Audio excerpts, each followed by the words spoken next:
Uy, paano ba kasi ako napadpad dito sa Dubai? You know, I arrived in Dubai with a suitcase, dreams, and doubts. Doubts kung kakayanin ko ba dito sa Dubai. Actually, I came here for a vacation lang, 3-week vacation.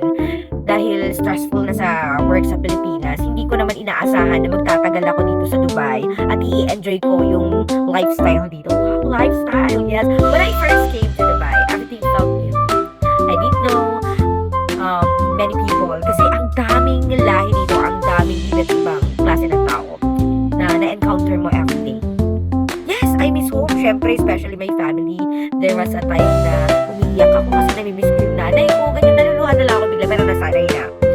I had to adjust to a different culture and way of life dito. There were days nga na question ko yung sarili ko if I made the right decision to stay here in Dubai. To answer that, yes, I made it. Story lang po, story.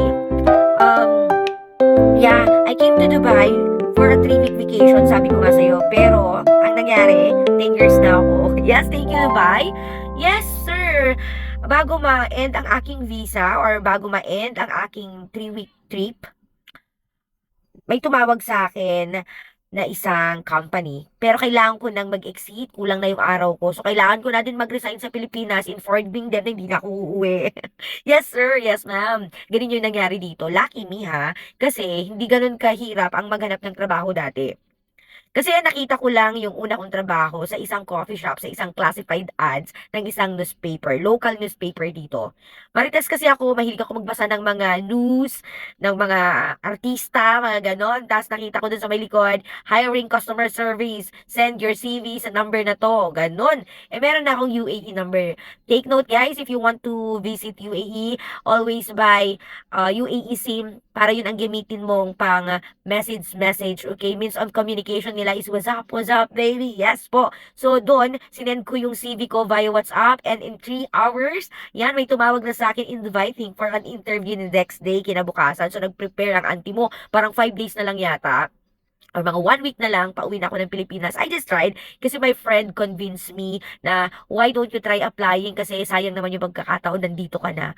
Medyo nahirapan ba ako? Medyo mahirap din pumunta dito kasi kailangan ko pang mag-cross country. We'll just tackle that in a different topic later. So yun nga po. Na-hire ako sa isang company, food service company. That is my first ever company dito sa Dubai. Thank you Lord, ganyan. Napakadali, napaka-smooth ng aking ang aking ang tawag doon, journey sa company yan. Pero kailangan ko nang mag-exit para hindi ako magka-penalty as a visit visa.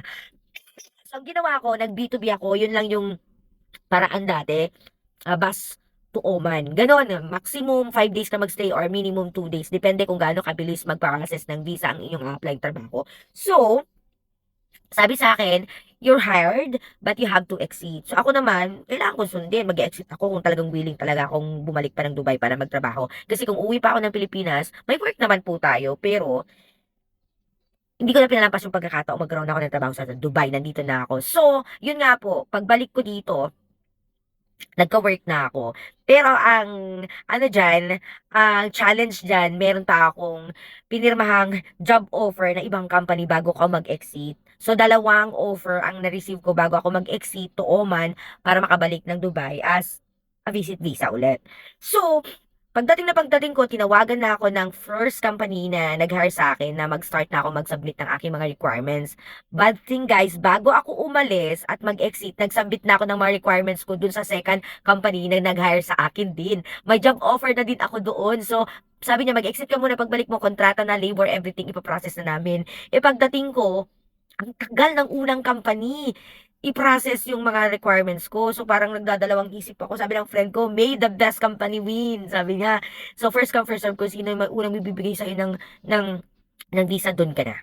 So, nanalo yung una. Doon din ang pinili ko kasi yung second na company nag-hire sa akin, parang restricted akong makipag-usap sa kapwa ko Pilipino. Parang dahil HR yung aking position doon, confidential yung mga hahawakan ko, ayaw nila ako makipag-communicate sa kapwa ko Pinoy. Ayoko yun. Paano pala, 'di ba? Baka sabihin pa nila ako, nagmamaganda. So, doon ko pinili yung unang company na nag-hire sa akin. Nakaisang kontrata naman po ako do'n dahil may nag-pirate sa akin sa next company na napasukan ko. Sa next company na yon 4 years din ako, maganda din yung culture doon. Hangga't may nag-pirate ulit sa akin, mga piratean dito. Kwento ko yung mga ibang stories ko later. So watch out everyone. So, kayo ba? Paano kayo napunta ng Dubai? Okay? Okay, abangan nyo po yung next kwento ko, ang katuloy ng aking journey to Dubai. Mwah!